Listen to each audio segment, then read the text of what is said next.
What if your AI assistant could actually remember you, not just your name, but your preferences, your patterns, your quirks, the way a trusted colleague or a close friend might? That question is no longer hypothetical, because OpenAI is making a significant move to bring exactly that kind of persistent, intelligent memory to ChatGPT, and they're calling the underlying concept something surprisingly poetic: dreaming.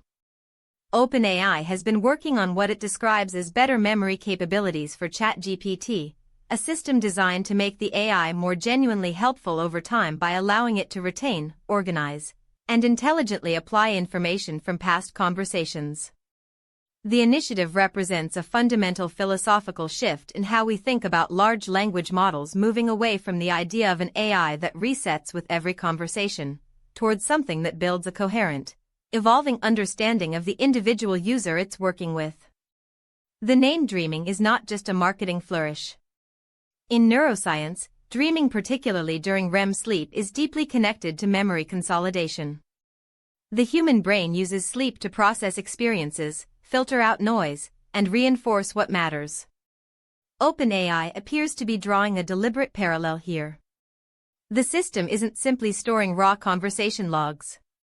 It's processing interactions in a more structured way, essentially asking the same question the sleeping brain asks: what from today is actually worth keeping?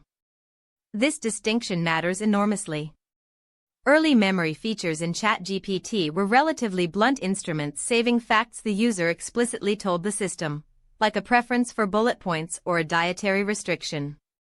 What the dreaming framework seems to be building toward is something more sophisticated and autonomous. The model would proactively identify patterns, consolidate useful context, and surface relevant memories without the user needing to remind it every single session. Think about what that means in practice. A researcher who uses ChatGPT daily wouldn't need to re-explain their methodology. A small business owner wouldn't have to restate their target audience. A student wouldn't have to re-establish the scope of their project each time they open a new chat. The implications for productivity and personalization are staggering, but so are the questions this raises. Memory is power.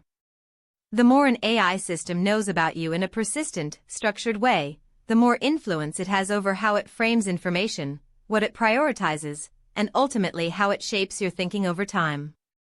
OpenAI is walking a very careful line here, one between utility and dependency, between helpfulness and a subtler form of behavioral influence that we don't yet have great language to describe. There's also the privacy dimension, which cannot be overstated.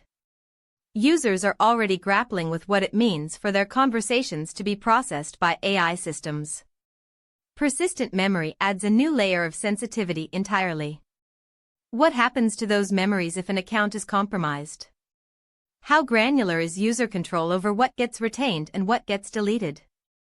OpenAI has indicated that users will have visibility and control over their memory settings, but the specifics of how that works at scale, across millions of users with deeply personal data, will be critical to scrutinize as this rolls out more broadly.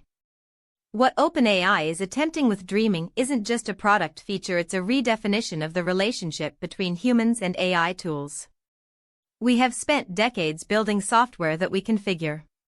What's emerging now is software that configures itself around us, that learns our rhythms, anticipates our needs, and remembers our history.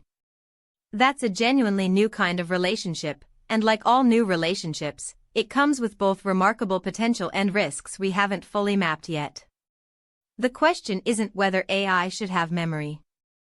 The question is whether we, as users and as a society, are truly prepared for an AI that never forgets.